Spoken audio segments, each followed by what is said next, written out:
Welcome to the Grace for the Unlovable podcast, where you can share your story judgment-free. We are here to guide you down the road to redemption and restoration. Remember, healing comes when secrets are shared in safe spaces. Now, here are your hosts, Anthony and Melissa.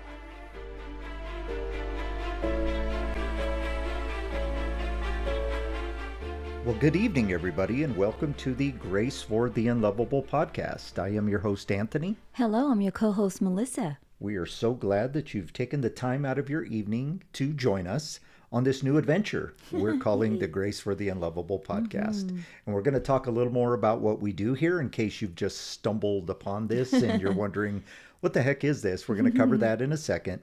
But we do want to remind you that if you have a story of your own that you would like to share with us, please reach out to us at GracefortheUnlovable@gmail.com.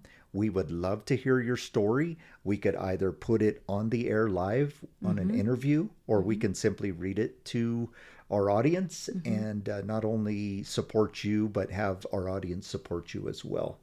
So we look forward to hearing from you. Once again, GracefortheUnlovable@gmail.com. So if you're tuning into this podcast, I can only assume that what you have done is you have saw an ad on TikTok or Facebook or Instagram, because this podcast is literally brand new. Yes. We kind of launched it from scratch. And so we know you probably have some questions. And so what I want to do is keep it pretty simple. Okay. You're listening to episode 2. Probably the best thing you can do is just go back and listen to episode 1. We're not trying to push you to do that so you can listen to both episodes, but it really does give an explanation of what we do. But just a summary, we want people here who have screwed up. You've made horrible decisions, you've sinned, you have done something that's caused yourself and other people harm, and somewhere along the lines, you either feel unlovable or society has actually deemed you unlovable. Now, I want to clarify, because some of the correspondence we have had over social media, we are not saying that anybody is actually unlovable. And I'm not going to apologize for the title, but we titled it that because the people who we're speaking to will know exactly what that means. I feel that way from time to time. Yeah, and I have as well. Let's be honest, yeah. And our guest has as well, and we're looking forward to bringing him up in a second. But if you've stumbled upon this, what I would ask that you do is kind of stick around. Now, we've also had some social media correspondence from religious people, Christian people, and I'm just thinking of one response in particular where a woman kind of listed on, I think it was Facebook, this dissertation about Jesus and the gospel and stuff. And I wasn't sure, Melissa, if she was saying that we're not Christians and that's the way we're going to help people get better, or if she was saying that we are and she was kind of helping us, backing us up, I guess, if you will. So if you're listening to this, I'm not sure what you meant. I did respond and said amen to it, but I just use that as an example of, we are a podcast that is Christian based, but, and I say but, we are not a hyper-religious Christian podcast.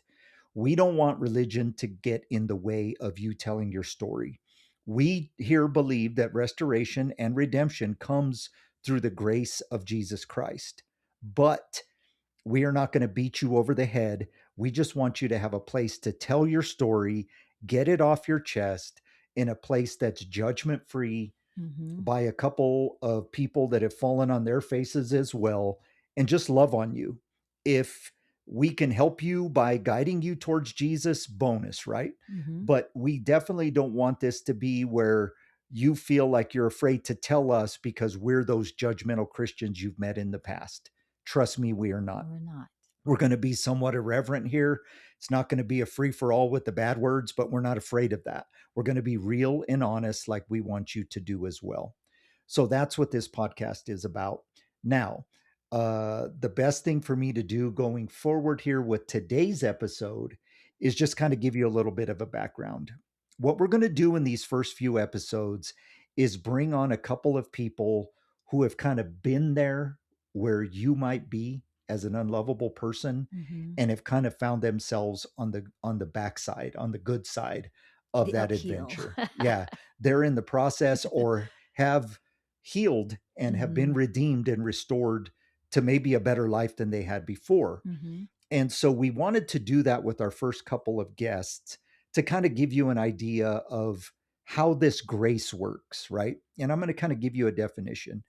Grace is unmerited or undeserved favor. Some people have worded it like this: grace is getting something you don't deserve. Mm-hmm. Mercy is not getting what you do deserve, right? Mm-hmm. So, what we're talking about is grace is like you've blown it, the world is mad at you, your family has disowned you, whatever you've done, yet there's this grace out there that is for everybody, not just perfect people and not just people who have already made amends and atoned, and then the grace comes. Mm-hmm. Grace comes when you least expect it. And I'm going to say this: grace is offensive to people who Yes, don't I agree. understand it. Mm-hmm. And grace is especially offensive to people who have been harmed by somebody, Mm-hmm. right? They don't want the other person to have grace and Mm-hmm. mercy and redemption, which is why the person who has failed shouldn't be going to that person for that, right? Exactly. Yeah. You know, there may come a day where some people get to make amends Make and amends. restore a Mm-hmm. relationship, but that person is not going to be able to give you that forgiveness or that grace that you need. It's got to Mm-hmm. come from a source outside of humans. Mm-hmm. And that's where grace for the unlovable comes in, because that's who Jesus is, right? Mm-hmm. He is this grace giving God who forgives us all, Mm-hmm. not just perfect Christians, like some people may believe. Mm-hmm. And so, if this podcast is still kind of wearing on you, like, should I listen to this or not? Let me just simplify it so we can get to our guest. If you're a hyper religious person, you're probably going to be pissed off the whole time. I'm just going to tell you, you're not going to like my doctrine. You're not going to like Melissa's doctrine if you're a legal person. If you still believe that we should follow the law and these grace preachers are trying to let people get away with sin, just move on.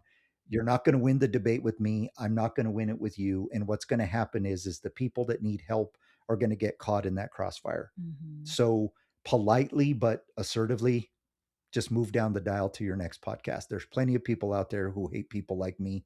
Jump in with them.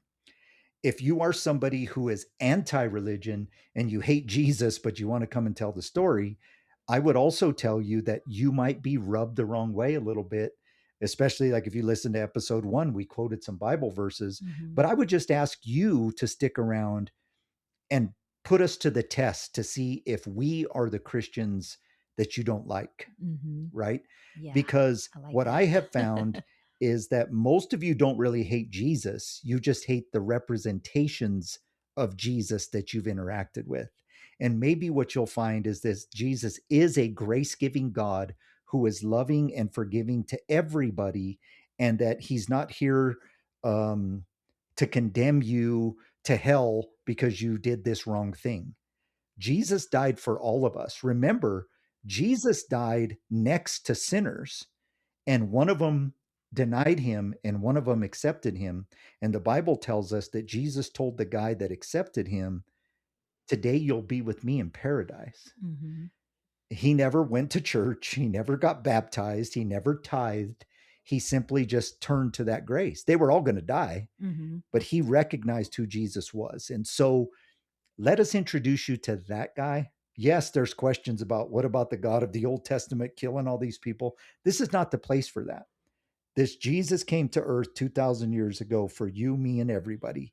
And sin, sickness, and death died on that cross. And Mm-hmm. if you understand that, this grace makes more sense. If you don't understand that, just let us, through today's guest, give you an example of how this works. What do you think, Melissa? Does that? You summed it up perfectly. Thank you. I don't think I Uh, have anything to add. All right. So, what we are going to do is we are going to go to a guest that we've actually had on one of our other podcasts. Now, we wanted to bring him on because his story is one that is pretty profound. Mm-hmm. It kind of has a long history to it, and we're going to have him just run with that. but he is somebody who once upon a time would have probably been classified as unlovable by even his own family, definitely his loved ones. But what he has found is that he is on the back end and life is going very Great. well. Yeah. And so he's a testament to what happens when you put all your stuff out there and stop holding it inside, Hmm. what can happen. So, with that being said, we are going to bring on our guest. We'd like to welcome Jay to the podcast. How you doing, Jay? I'm doing wonderful. Thank you. It is so good to have you here. So good to see you again. It's been a while. I think you were on the Deliverance Project years ago, a few years ago. So, Yeah.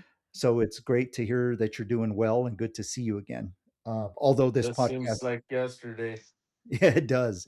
Although this podcast will not have video, we're looking at Jay on the screen. So, okay, Jay. So I'm sure you heard some of that intro. What I want you to do is kind of tell this audience your story. And I know a little bit of it. So you're this young kid, all of a sudden, some things in life happen, and you started on a trajectory in the wrong direction.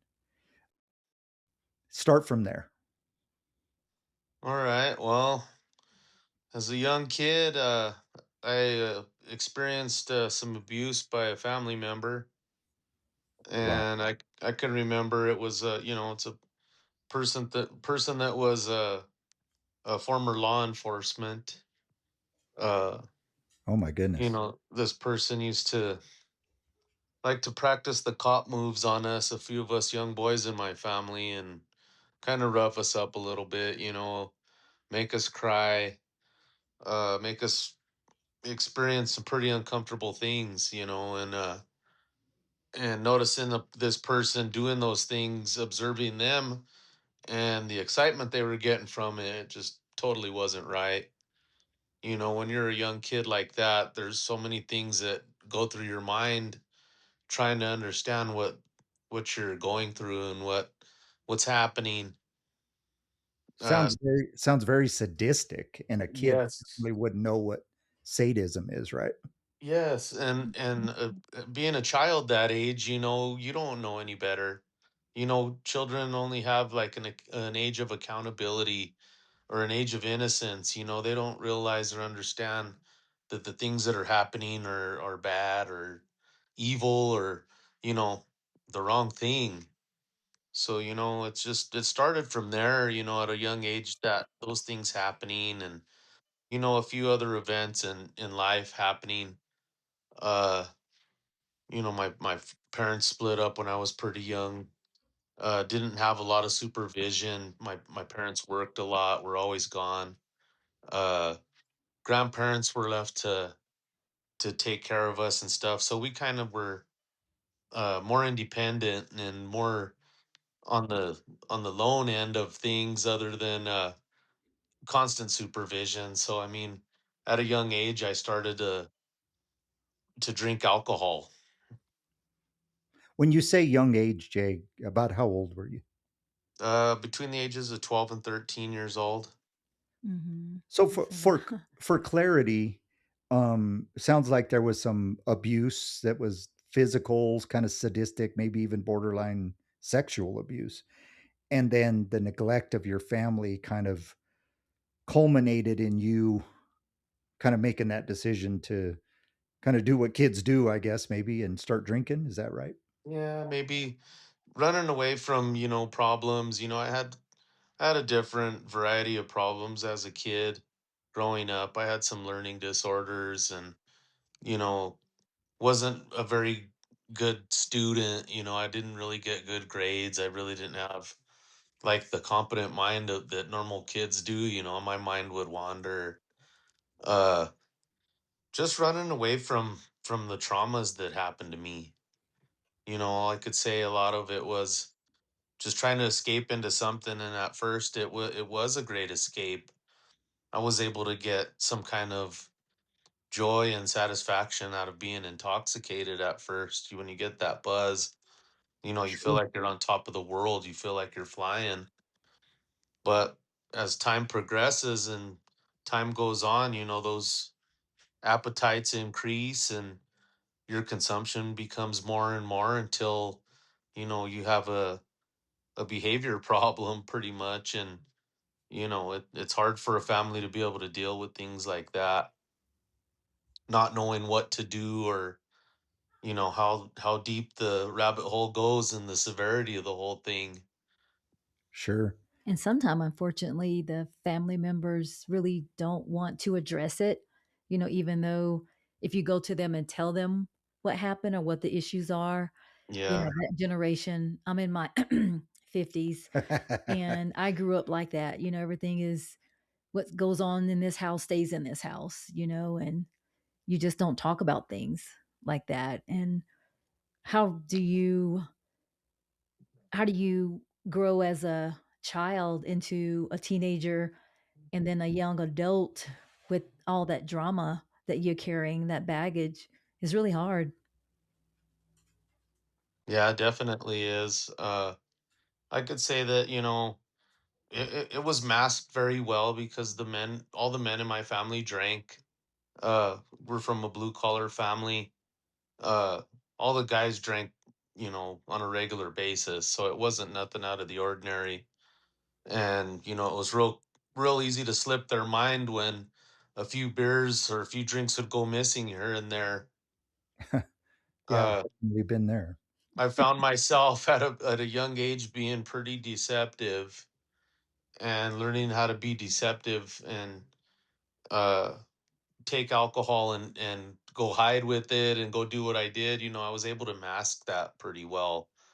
uh there would be times I'd be, moderately intoxicated. I wouldn't try to drink to the point where I was just totally smashed. That didn't come until, many more years later of uh just the toll taking on me. Mhm. But, being a young kid and you're feeling those feelings, it becomes a normal thing. It becomes a pattern of life, basically. And that's the way I look at it. Is I couldn't wait to the end of the week, get the school week over with. And at the end of the week, it was time to try to search and find for cigarettes and alcohol.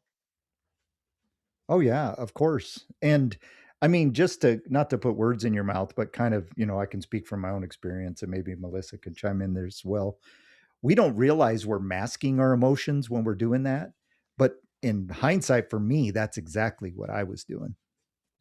Yeah, exactly. Same here. I mean, I think I started drinking around 13 or 14 myself. Yeah, I was masking my feelings and kind of, just hiding the truth away of everything that happened to me, and these things used to happen on a regular basis. There was always a lot of kids around, and this person would, find their way to you, and you would try to avoid it at all costs. But then when you least expect it, then there they are, and they're messing with you again. And it's just one of those things that's like, I wish I was bigger. I wish I was a bigger person so I could take you on. But, eventually it would succumb to, a fit or crying or, some kind of pain being inflicted. Sure. Mhm. Yeah. So, being a kid and having to deal with that and process that and think about that, I wanted to be as far away from those feelings as possible. Mhm. I just wanted to lose myself, basically. Uh, didn't really have a care in the world when I was intoxicated. I kind of was just on cloud nine. And, as time progressed, those appetites came very satious. And, you know, I, I had many different encounters with the law, driving offenses, DUIs, and which also led to me being incarcerated for, uh, a number of months, and then over time getting in trouble for the same thing. The severity, also almost led to me being sent to prison for a couple of years. I actually just barely missed going to prison and was granted community corrections. So yeah, I Great. I was going to ask you that. I think it's probably was a logical progression as you were talking that at some point in time you were in trouble with the law. So give us a little more detail about, you know, how this alcohol use ended up with you going to jail and then almost prison, it sounds like. Yeah. Well, starting as young as I did, these things, uh, I'm talking in my high school years now, my first offense, I believe I was between the ages of 16 and 17, and I got my first driving offense while intoxicated, which is a DWAI. And then not far in the future after that, I got my second. I think maybe just under a year later, I got the second offense. And these were before the age of 18. So it was kind of like, all right, we're going to give them a slap on the wrist, but we're going to make them do community service and going to make them do all these crazy things. So uh, they put me in a program that was called diversion, and they actually sent me to the prison. It was like a scared straight type of program where they send young boys that are having problems, breaking the law, having a problem with authority, getting repeat offenses and such. You have to go to the prison for a day and see what it's like for you making decisions like that repeatedly. What eventually ends up happening. Wow, I mean, we've seen that on TV, but that's Yeah. actually a thing. Hmm. Yeah, it was a thing, and man, it was so embarrassing because I had to take my mom with me, and my mom was like completely horrified over the whole ordeal, and it was a real big shame. I felt a lot of shame for the first time in my life. I don't think I had ever experienced shame before that, but going to that place and seeing some of the people that I seen and just witnessing some of the attitudes and some of the defiance and some of the ways that we act sometimes when we get in trouble, and we're never held accountable to our mistakes and stuff like that, what the result of that becomes for so many people. And to have my mom in that situation, I was like, well, I felt like it was a huge embarrassment. And I just felt so much shame over it. It was crazy. Oh yeah, I'm sorry that you had to experience that, but yes, shame at such a young age could be crippling at some point. I would say that there was probably other shame in your life as well. And I could be wrong, but when we have somebody who's abusing us, and I think you said about being bigger and not being able to handle a situation, there's some shame in that too. And if I'm putting words in your mouth, that's fine. But what I'm getting at is shame is probably the single most powerful emotion that is going to send us down the wrong path. And it's something that we Hmm. all feel, and it's something that I believe is of the devil. Feeling guilty about something that we did is probably godly in a sense. It's kind of convicting us of what we did wrong. But shame is when we're becoming the behavior, whether that's our behavior, or others people behavior. And so Hmm. taking your mom, it all of a sudden all these behaviors come to a culmination where your behavior is not only affecting you, but it's affecting your mother. um, that's powerful. And so kind of pick up from there, because I know the story didn't end there and that's when everything got great. So kind of keep going. Even though you had the shame, you still kind of kept on the path. Am I wrong? Yeah, I kept on going. I was a good boy for a little while until you see the people that you hang out with and do these patterns with all the time, and then before you know it, you're right back in the middle of it, neck deep. Uh, so I kept on drinking. Time went on. Uh, Eventually, I think I turned 18 and I got in trouble again, and I ended up having to go do some time in the big house in jail. So once you turn 18, you're an adult, and you got to start paying for these consequences Sure. with Big, your freedom. yeah, big Uh, boy. can't really explain how demoralizing it is to lose your freedom. You can't just get up and go home. You can't just turn it off or wake up and it's a bad dream. You're going to a place where they tell you when you can eat. You go into a place where they tell you when you can take a shower. Basically, when you have to go to sleep and when you have to get up, and you have uh, no say so over yourself. And another very demoralizing thing that comes with being incarcerated like that is they strip you naked and they check you out to see if you have drugs on you somewhere. And I can't tell you how shameful and embarrassing that is, to have somebody looking at you where nobody else looks at you. Only your mother seen those things, and the creator seen those things.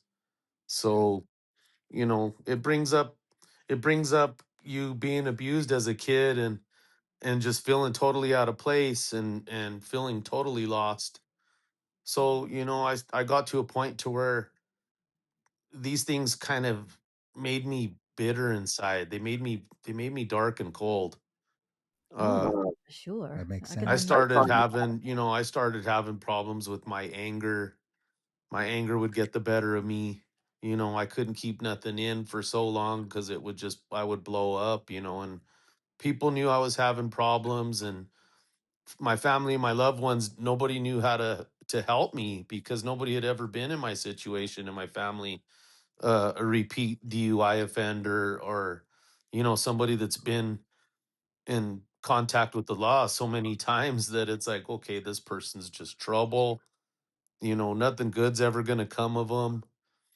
Basically, it's just you kind of let them succumb to their own demise in a way. My family, I mean, they tried a lot in the early years to help me, get past it and get over what was bothering me and stuff. I've gone to counseling, I've gone to church, I've gone to church retreats. I try to do a number of things to try to kick those things, but deep down inside, it was like I was just real bitter and hateful towards the world for certain things happening to me and nothing ever happening because of it.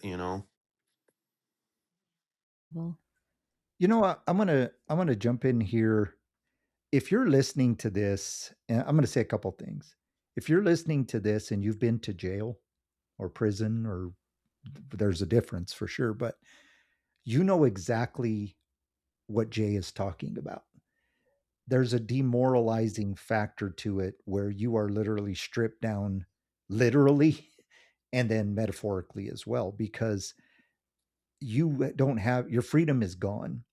And a lot of people look at somebody who's gone to prison through the lens of kind of an angry justice type view. And, I'm not saying that's right or wrong. I'm just saying that's what it is. But Mhm. on this podcast, we're going to move past that. You already know you've made a mistake. You've already been shamed and stripped down, quote unquote. Uh, and so we don't care about that. We want to hear, as Jay described it, because it affects you. It affects you immensely. Mhm. And it's something that maybe you aren't able to talk to people about because you're afraid of the judgment, or you're afraid that people are going to have that mentality of, well, that's what you get, or that's what you deserve. The second thing I want to say real quick is that as you are kind of sitting in that place of incarceration, there's also something that happens to you in terms of like a self-reflection type moment. And if you're not in a healthy place, and Jay, you said you've gone to counseling, you've done all those things, there comes a time where if you're not in a healthy place, you actually become your own judge, your own worst enemy. So I can't believe you did this. Look, your mother had to go to the Scared Straight program. You still don't learn. You're Look what you've become. And the voices that used to be external now become internal. And that's worse when the external voices are also still barking. And so this is how kind of this path of continuing a behavior that's causing you trouble, it's because it's still the only thing that you have to cope. And your Mhm. life just got worse, right? So you were coping with the stuff of your childhood, and now you're also coping with the stuff of your own making. No wonder you keep drinking, right? Do I have that right? Yes, exactly. So kind of pick it up from there. You've gone to jail, you've done some scared straight. How does life continue from there? Yeah, I just kept on going through what I was going through. I had gotten older, and I got so far behind in school that like school was out of the picture. I just dropped out of school altogether and tried my hand at, the workforce and going into the workforce, and, became a pretty decent worker out there, but I was still a functioning alcoholic. I was able to drink pretty much every day with a steady job and hide it from a lot of people, hide it from my employers, As so you many know. people do. But as time wore on me, your tolerance goes up, so you're having to drink more and more and more all the time. And then after a while, it just becomes such a pattern, you don't know any other way to live. You just feel absolute hopelessness all the time. You're always feeling depressed. Of course, alcohol's a depressant. It just hits you the next day. Having to go drink a stiff one even before you get up and go to work because you're so sick, you want to die. Feeling so down and so low down and so worthless that, you know, nobody cares about you. Nobody loves you. They just say they do, and they don't know. They don't understand you. They don't know what it's like to be you and walk around as you. Everybody's got their own problems, but you're lost in this cycle, this never-ending cycle of just hopelessness. Did you hear it? Nobody loves me. People ask me Yep, all the time, why do you have this term unlovable? because that's how He you feel. Yeah, he he just nailed said it. it. That's great. You feel like nobody loves you. Mhm. And some of you listening have actually been told literally you are unlovable. But most of us have felt that way. And we're not dumb people, right? Mhm. We can observe when people have pulled away from us or have shunned us or stopped answering the phone like they used to, that type of thing. And so we're having these internal thoughts, like Jay is saying, but then we Mhm. also see the evidence of it when our behavior has progressed. Yes, exactly. Yeah, and you know, being so lost, you don't ever feel like you're gonna be found ever. Nothing surprises you.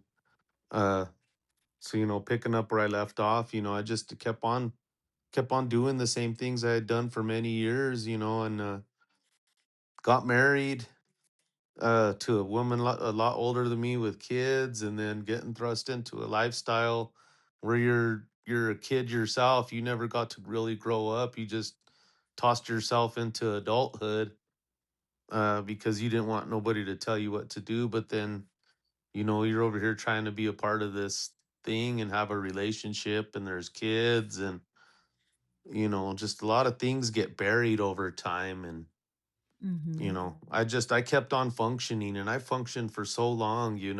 Mhm. uh I surprised myself at to who I was then and who I am today. um because where I was then, I didn't ever see my way out of it. I lived very recklessly. I didn't care if I died. I mean, if I was so intoxicated and I drove off a cliff, well, I didn't care. I'd wake up dead. I would be over my demise. I would be over my pain. Mhm. And I thought for a long time, I said that maybe that's the solution, is I just take myself out of the equation. If I was to just take myself out, then I wouldn't have to feel this way anymore. Ouch. And then when you get to that point, it's like, okay, what else can I take in that, it's going to make me feel better, and then would start experimenting with cocaine and drugs like that, psychedelic drugs, Mhm. magic mushrooms, marijuana.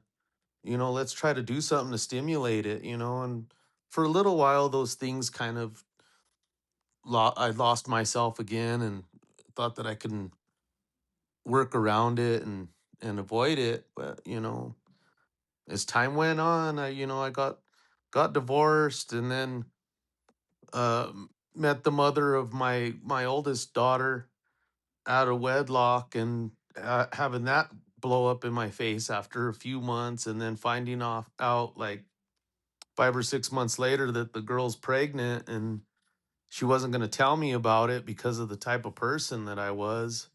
Ouch. uh really made me feel worthless. That, it's like, wow, somebody doesn't even think I'm good enough to be a parent or do anything like that, and experience that kind of shame and that kind of loss is, I don't have words for that. It's Mhm. been really hard. It's been a challenge.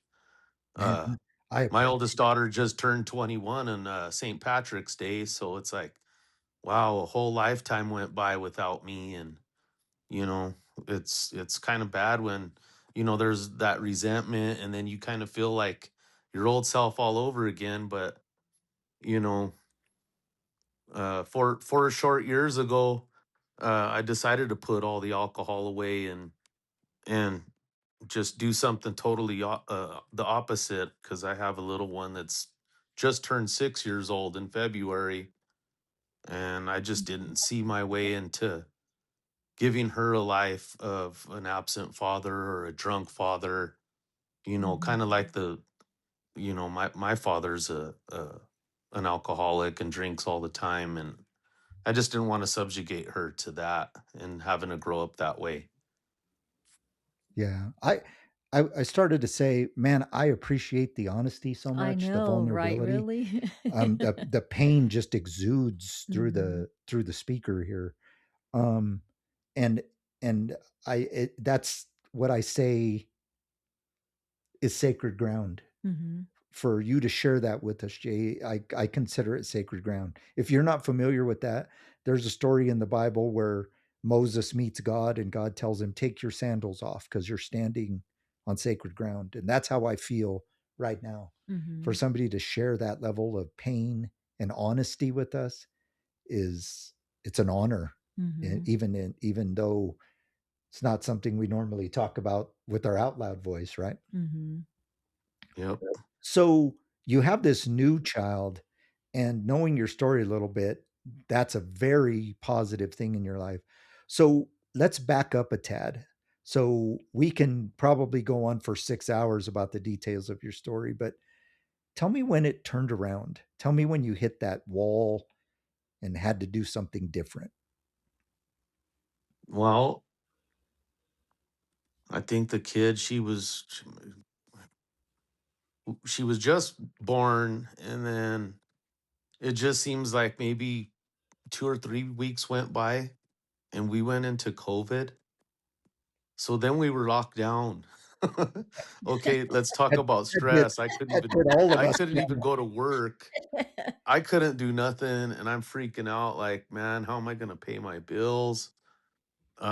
Much more or less, or how am I going to continue to feed this huge appetite for alcohol that I had, because I was like, I could easily drink a case of beer at a time. I could drink a case of beer a day easy. Wow. And it was nothing, and we were locked down and we were still doing all this, and we're drinking every freaking day, it seemed like. And it just made me feel so bad. I actually started just becoming reclusive to everybody. I like didn't even want to be around anybody. I got online and I started an LLC, and I was like, well, maybe I could just go start doing little odd jobs or handyman jobs for people to make extra money so I could continue to pay my bills. Well, sure enough, I started getting my hustle on, and I was making some money. But man, I still found myself at the liquor store every day buying a bunch of booze that I know I didn't need and I really didn't have the money for. Yeah. So I just started to feel that really big dark cloud that I felt following me around my whole life. Like, uh, man, my little girl's probably gonna suffer. I'm just gonna end up like my own dad was. And give me a second. It just kind of gets me sometimes, sometimes more than others. Take your time, man. Yeah. When you're a little kid like that, it's like, what did I do to make you like, what did I do to get treated like this?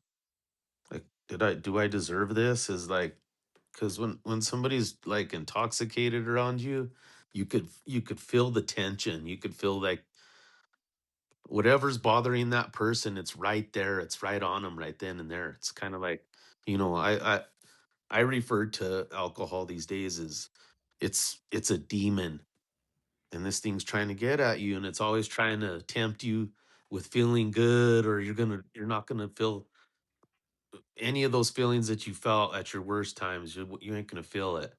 I don't And dis I'm like, this is so superficial. It kind of just felt like I was waking up. Like if I was waking up from like a dead sleep and I was having a horrible dream. Like you're having a bad dream and you're like falling and like you just keep falling and then you wake up and you like felt like you hit the bed. That makes That sense. kind I know what you mean. Yeah, I felt like I woke up like that and it was like y- something came over me. It's like you just need to stop it. Just stop doing it. Mhm. You want to stop feeling that way? Stop doing it and just face it. Any other obstacle I've ever had in my life, 9 times out of 10, if I put my effort into it, I would overcome it easily. So I kind of try to put things in perspective that way. Okay, well, if I just knock it off and just meet it head on and just give it 100%, like playing football. Oh, yeah, it's going to hurt when you hit somebody, but if you're going full speed and you're going as hard as you can, 9 times out of 10, you're not going to even feel it. When you get up, you're going to be, you're going to have that adrenaline dump Oh, and yeah. you're not going to feel anything. Hmm. So I kind of just try to put things in perspective that way.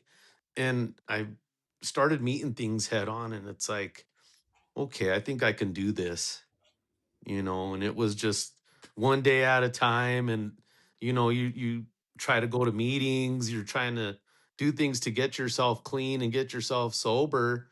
I felt myself at AA meetings and going there and just seeing all the other people there telling their story. And then when it gets to you and it's like, oh my gosh, what am I going to say?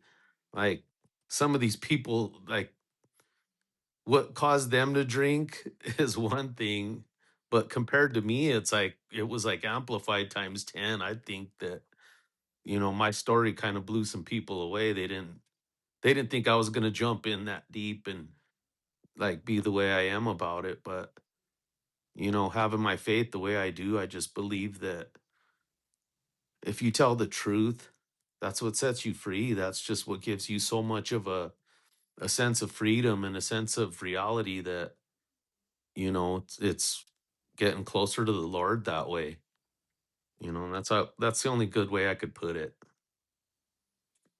Yeah, I'm listening to the story, and I have to be honest with you. I hear a lot of my story in your story, and so I'm like you. I'm getting a little bit emotional myself. What I'm hearing is that like you get to this place where you're trying to do everything you can, and I've been there myself. But you do come to a point when you realize that I can only do so much, and something or somebody else has to come in and kind of pick up the slack. Um, where who was that, or where was that in your journey? Well, where I was in that journey is like I kind of felt alone in this whole thing, and I knew I was probably going to fall on my face and fail, but I went to my significant other, my baby's mother, and I told her I don't think that things are gonna work if I'm doing this by myself. I said, I think both of us can make it if we both quit, if we do this thing together. I said, and our little girl has to be like the main thing. That's got to be the main reason why. We kind of have a similar upbringing and the way that we were raised. Like there was a lot of similarities from the beginning and a lot of things that were in common that were uncommon for any type of relationship basis. But Of course, yeah. Yeah. she agreed. And the day after I decided that I was done, she said, I'm done. She goes, I can't let you do this alone. She goes, that's you have the right idea. So she jumped on, and she's been there alongside me this whole way. Oh, that's great. That's yeah. Yeah. That is not always the The case. case. A Hmm. lot of times relationships end when one person decides to quit, Hmm. even if the other person wasn't drinking or using, because you become a different person, Hmm. and they may have disliked parts of the old person, but they must have liked enough of that person to keep you around, right? And so now that you're a completely new person, so when people do it together, Hmm. they become new people together, and I like that. Now, I'm going to kind of, because we're trying not to go like the other podcast, we just go 2 hours sometimes. We're trying to keep it concise. But I believe, and I'm kind of speaking to the audience here. I believe when we find ourselves in these moments, we're having what I would call a spiritual crisis. And I don't mean religion. So again, if you stuck around, you're like, okay, here he goes with the religion shit. No, that's not what I'm saying. A spiritual meaning, that deep part of you. You have your mind and your thinking and your feelings. That's all kind of a biological thing. You have your sociology, which is your upbringing. You have your kind of repeated patterns. That's called behavior. But then there's a part of us. It's a spiritual component. And when people find themselves, at that, I guess AA would call rock bottom type phase, they're not just having a drinking problem. They're not just having a drug problem. They're not just having a relationship problem. They're not just having a criminal problem or a legal problem. They have a spiritual problem because they're having a spiritual crisis. There's an old self trying to die and a new self trying to emerge. And the old self is kind of a badass. Hmm. It's been carrying you for your whole life. It's actually kind of a defender of you in a way, because most of us develop these patterns to protect that little boy who was getting beat up and abused, right? And the little boy that was neglected and the little boy that never felt like he was good enough. So this badass old guy is saying, "Hey, I'm the one that's had this dude's back the whole time, and now this other guy wants to come in and take over." So that's where a lot of people, if you're a user, that's called relapse or whatever the case may be. But there's a spiritual component, and those of us who make it on the other side kind of have that spiritual awakening. Did you have something like that? Yeah, I really believe I did. Um, just things like over time after I became sober, like the little things became like so brand new to me. Watching my little girl experience certain things for the first time, taking her to do stuff, being out there and being outdoors and doing things with my family that I never really got the chance to do or took advantage of because I didn't think they were important things, just seeing those little things give my daughter joy and give her happiness. Man, there's no other high I've ever chased in my whole life that makes me feel that good. And to have somebody love you back and tell you that they love you back and that they're happy, that they're a happy kid. The gratification of all of that lets me know that I'm doing the right thing and I'm doing good. Man, I love that. That Hmm. is Yeah. that's beautiful. Wow.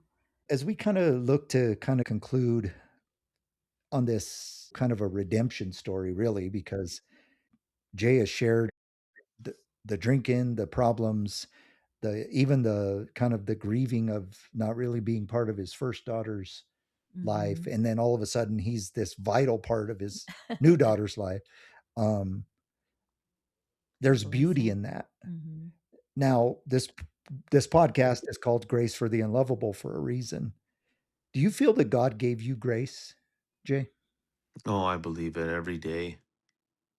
I exper I experience things through just feeling it. Like I could get up first thing in the morning and I'm driving to work. I had a 2 hour drive to work and watching the sunrise as I'm going to work and just seeing things that, like, the Lord is showing me that he favors me now. Like, I see so many of these things that probably people don't like take advantage of or even notice in their daily lives, that he shows you so many signs that when you're under some kind of intoxication or under some kind of dependency, you'll never see those things. You'll never experience those things. Grace is him showing you his presence and letting you feel his presence. Wow. It's like getting a new pair of glasses and you can see how green the trees are. Exactly. I like I that. can agree with you on that one. Let me kind of make a suggestion here too. Jay said that he can feel God's favor on him. Like God favors me now, I think is what he said. I believe that God has favor on you the whole time. And I'm going to kind of use this to wrap up a little bit. When we look at our lives, we often feel like, where is God, right? In my belief system, God is with us all the time.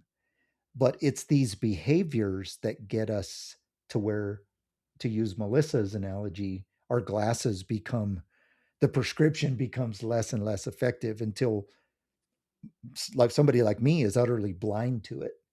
And when you take those glasses off and put on that new prescription, you see him again. And that's kind of what I was saying by a spiritual battle. We don't we don't look at Jay's story looking down on him. We look at Jay's story as this beautiful redemption story. And if you're listening, I want you to understand that Jay's story is probably your story minus the ending. If you're feeling like calling in, if you're feeling like, are these people for real? Even especially if you're a non-Christian, you're like, I don't know if I want that Christian stuff. Don't don't don't get too far down that path. I just love stories. I love when people are real and honest, because that's when I see the beauty of humanity. I learned a long time ago that looking at people on the surface is so fake. I see the beauty in humanity when people are real. I believe that people only show their realness when they can truly be in a place where they're trusted. You know, our phrase here is healing comes when secrets are shared in safe spaces. And so it's not us that's going to help you. So that lady on Facebook, if you're still listening, we're not saying we're God. What we're saying is we are here to let you tell it in the most authentic way. And maybe if you do that, you can also allow us, once we've earned your trust, to kind of point you to that grace. Because as much as you may not like the quote unquote religion, I don't know of anywhere else where you get true grace, unmerited, undeserved favor. So let me put it like this. If you go out and punch my wife, I don't have enough grace for you. I'm probably going to jail. As a matter of fact, I'm going to jail unless there's some sort of intervention. So if you're coming to me for grace, I might be capable of it today, but maybe not tomorrow. But Jesus is grace personified, right? And Jay's story is one of, I once was lost and now I'm found. You know, one of the most beautiful things it says in the Bible, and I'm not going to get too religious here, so we'll leave the verse out, because sometimes I find out when you say a verse, people go, "Oh, he's thumping me with the Bible." But there's a passage in the Bible, find it yourself, where God says he's the shepherd, right? And he will leave the 99 sheep to go find the one that is lost. I'm the one that was lost, right? And then what's crazy is he went and found me and brought me back with the other 99. And I wasn't satisfied with being part of the 100, so I got lost again. And then he came and found me again and again and again. That's grace, right? There's not a point in God where he says, "Okay, I'm done with you." Up until the very end of your life here on earth, you can call out to him and he'll be there. And what he does is he takes a story like Jay's and makes it this beautiful ending. If I could speak for you for a second, Jay, because we've talked and I know a little bit about this dude's killing it. He's got a good job. Mm-hmm. He's got a good wife who quit with him. Mm-hmm. His child is 6 years old and beautiful and rambunctious as ever, and in the good way. And he has a fulfilled life that he didn't even imagine he would have X amount of years ago. Mm-hmm. That's what grace can do to somebody. And it can come in many forms, but it won't come with you keeping your secrets and keeping your emotions stuffed. And Jay, just again, thanks for sharing so vulnerably with us. I'm quite sure the listeners can feel what we were feeling when you were telling certain Mm-hmm. parts of that story. That's as real as it gets. You can't act that stuff, right? I mean, Yeah, maybe, thank you so much for yeah. taking the time. Well, if I was able to, I mean, you guys could nominate me for an Academy Award or Yeah, I was going to say maybe Anthony Hopkins. I don't know who's the best actor, but I really don't believe that, because your story is real, it's raw, and to share. And what I hope, if you're listening, is that you would take that vulnerability. Again, is if this is the second time you've tuned in, you've heard this, but if it's your first time, Melissa and I are just as big of failures as anybody, and I'll speak more for myself. She's a lot better at this life thing than I am. I've fallen on my face very hard, and so I have hurt thousands of people through my behavior. I have become unlovable publicly as well as relationally with people close to me, and have paid dire consequences for it. And there's no crybaby in that. I needed that to happen for me to have what I would consider a true relationship with God. I once upon a time heard a guy named, he's a famous pastor, his name's John Bevere.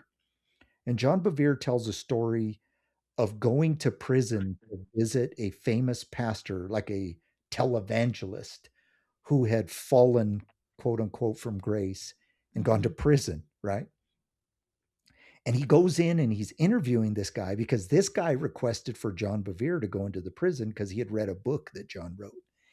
And so John is like this kind of religious type pastor. He's going to go in there and get to the bottom of how this clown could be so public and yet be such a sinner. And so during the conversation, John Bevere asked the guy, "Hey, when did you fall out of love with God?" And the pastor said, "I never fell out of love with God." And John Bevere said he got angry. And he was like, uh, "You had to have fallen in love. You couldn't do what you did." And the guy said, "Let me stop you. I never fell out of love with God. I just stopped fearing God." And that's my story, Mm-hmm. right? I can be a pastor and I could be somebody who's helping hundreds and hundreds of people a day, thousands of people. I mean, I'm not trying to brag. I'm just saying, large church, large ministries. I've helped quite a few people, but I have my own things I'm wrestling with, and I succumb to what I would call sin. And it's because I stopped fearing God. So if you're a Christian listening, I'm speaking to you, and you're embarrassed or shameful, well, I've been there. I've broken the law.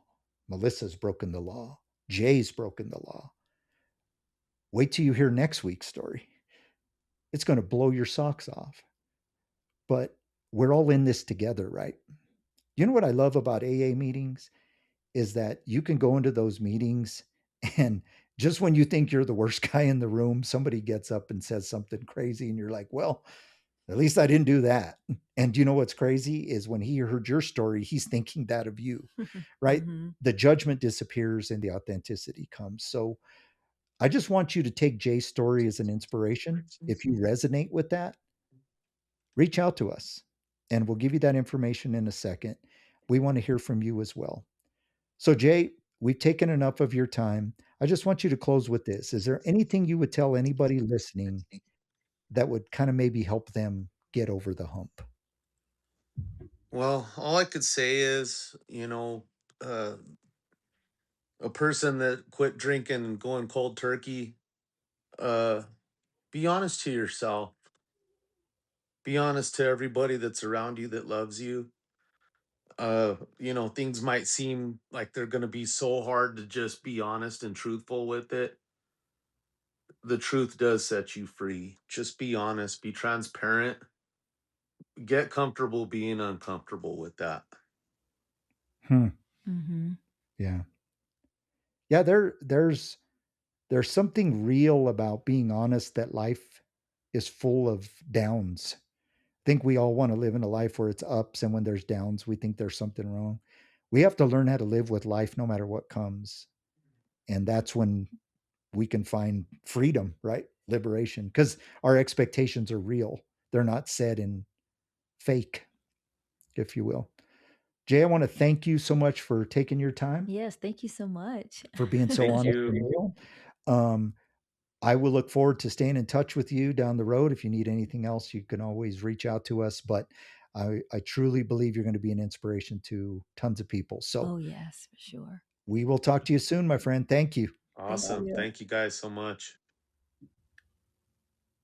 So, what do you think, Melissa? Jay was pretty inspiring, pretty Wow, very emotional. emotional, very honest, I really appreciate that honesty and just throwing everything out there.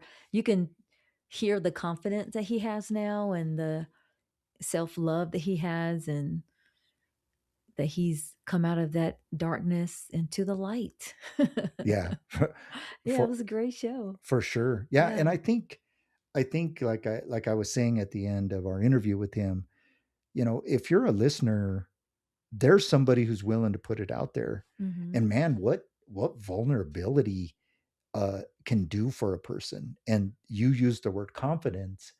I think that at once upon a time he took the risk of telling his story, Mm-hmm. and that confidence comes from the fact that yes, some people aren't going to like you, but you will find in the moments people that do care. Mm-hmm. I've always said that you don't really know who your true friends are until you fall on your face. Oh yeah. People have told me you don't know who your real friends are until, the stuff hits the fan. Mm-hmm. But that's not true. Mm-hmm. You don't know who your real friends are till you fail. Mm-hmm. And I can speak for myself. I had people that once upon a time had those conversations. I don't know if women do this, but men do this, Melissa. We have these conversations where, like, listen, bro, no matter what, I would take a bullet for you. No matter what, I got your back. Man, if you needed me to bury a body, I wouldn't even ask. I'd be right there with the shovel. Women don't say that. Yeah, that's what I thought. I don't know what the woman equivalent is, but that's what guys do. And then a second I fell on my face, a handful of those people looked me in the face and said, I don't want anything to do with you anymore. Mm-hmm. I've even had friends who have done similar things that I did that judged me. Mm-hmm. And you just want to scream, like, what are you talking about, clown? You did that. But you can't. But You you just can't. you Yeah. just have to absorb the pain. You Mm-hmm. made a decision. You fell on your face. This is the weeding out Mm-hmm. of who needed to be in your life and who didn't. And the alternative is I had people that maybe I wasn't so good to. They were acquaintances, kind of distant. Maybe I wasn't Mm-hmm. always the best to them, that had my back the whole time. Mm-hmm. And that's where I learned grace. Mm-hmm. Really, I could have Yeah. preached it from the pulpit really well, but I didn't learn it till I saw it in action. Yeah. And maybe that's what we're saying with this podcast is you don't believe in grace maybe until you've seen it in action. Mm-hmm. We're not perfect. We're going to say we're not judgmental, and then we're going to say some stupid judgmental stuff. What we're trying to do No. is just weed that out and get you to the person who, although has the right to judge you, died for you instead so that your behavior can be forgiven and that you can be redeemed. Mm-hmm. That's where we want to get you. So we want to thank you so much for taking time out of your evening. As we always say, and Melissa says this all the time, share this with people because that's the only way we're going to grow. Mm-hmm. I don't want it to be like a train wreck where everybody's tuning in every week to listen to the latest car crash. But I believe even if that's your motive, you might stumble upon here and go, wow, Wow. like Either that's my story or that's my sister's story, brother, uncle, family member, friends. And I've never had the guts to Yes, tell my never. story like that, but maybe I should. If I was behind closed doors and and no one could actually see my face and not know that it's me, I would tell my story. Well, here's the podcast, right? That's, Mhm. we're looking at each other on a screen right now, but I'm also looking at a little moniker that says, video won't be recorded, but you can turn on your cameras during this session. So we don't even have a recording of the videos that we take. Mhm. We don't even record it to come back later. This is a truly anonymous podcast Mhm. for the reason that Melissa just said. Would you tell your story if nobody knew who you were? Mhm. Even if I have to change your voice, I think I can. Let me see if I could change your voice here real quick. What about this? Can I change my voice? See, I could change your voice with the push of a button, Mhm. and nobody would know it was you. And so if that's what we have to do, that's what we'll do. What we don't want you to do is keep that secret because secrets keep you sick. And some of you, it's been rotting inside of you for decades, and it's time to get it out. We would love to be the people that you trusted your story with. So Yep. we'll be here every Wednesday night, 6 p.m. Mountain Standard Time. And we hope that you will come back next week and join us. And our 3 dogs and new puppy and all the noise. Oh yeah, our 3 dogs. And yeah, let's say that Jay's audio had some issues. We'll try to edit some of that out. We got 3 dogs, so you're going to hear bumps and things every there. We're not trying to be perfect, but I'll do my best editing skills. Maybe you won't hear any of it, but we're not going to try to be perfect. We're going to try to be real. And our 3 dogs love to sit at our feet. We can't get rid of them, right? So just please bear the with treat us. lady. Bear with us on the sound. Yeah, the treat lady, they follow her around like the Pied Piper. But anyway, thanks again for joining us. Remember, this podcast is written, narrated, and produced by myself and Melissa. This program is copyright The Struggle LLC. You can always reach out to us at GracefortheUnlovable@gmail.com. That's how you start this process. If you want to tell your story, reach out to us. If you want to do an interview like Jay, we'd love to have you. If you simply want to write out your story or tell it to us and allow us to retell it, we'll do it however you feel comfortable. Interviews would probably be the best for this because it allows us to interact with you more, but we're not going to be sticklers to that. We just want to help you the best way we can. If you want to find out more about the Struggle LLC, which is our organization in total, which is the podcast, the books, all that stuff, you could find us at thestruggleseries.com. That's our website. Special shout out to Todd Kazinka at Todd K Voiceovers. We just want to thank you again for joining us. May God bless you and bring you peace. Good night.